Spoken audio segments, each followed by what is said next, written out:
నిన్నటి నుంచి ఇన్స్టాగ్రామ్ లో బాగా వైరల్ అవుతుంది. బిల్ గేట్స్ ఎక్కడికో వెళ్ళి ఒక దగ్గర టీ తాగాడని చెప్పి, డాలీ టీ అనో ఏదో.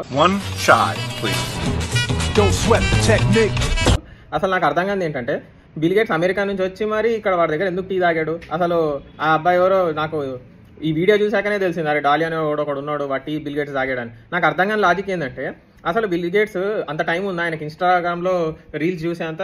సరే రీల్స్ చూసాడు, ఇండియాకి వచ్చినప్పుడు ఆ టీఎంని గుర్తు పెట్టుకొని మరి నాగ్పూర్ నుంచి హైదరాబాద్కి వాడికి ఒక ఫ్లైట్ వేసి పంపించి ఇక్కడ ఒక బండి సెటప్ చేసి దాన్ని షూటింగ్ 2 days తీసి బిల్ గేట్స్ ఒక స్టోరీలో రీలో ఏదో పెట్టుకున్నాడు వాడి దగ్గర టీ తాగాను అని చెప్పి. ఈ మొత్తంలో బిల్ గేట్స్కి ఏం ఉపయోగపడ్డదో నాకైతే అర్థం కాలే.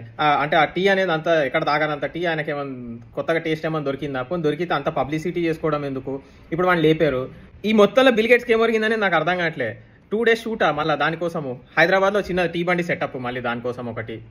అంటే జనరల్గా పొలిటీషియన్స్ కానీ ఎవరైనా ఎట్లా ఉంటారంటే, వాళ్ళు లైమ్ లైట్లో ఉండాలి, పొద్దుగుకులు టీవీ ఫోకస్లో ఉండాలి అన్నట్టుగా చూస్తూ ఉంటారు. అందుకనే మన స్నో అన్న కానీ లచ్చక్క కానీ వీళ్ళంతా అట్లా పొద్దుగుకులు కొంచెం కాంట్రవర్సీలో ఉంటారు. కానీ బిల్ గేట్స్కి ఎందుకు అవసరం వచ్చిందో నాకు ఇప్పటిదాకా అర్థం కావట్లేదు. మీకు ఎవరికన్నా లాజిక్ ఏందో తెలిస్తే చెప్పండి.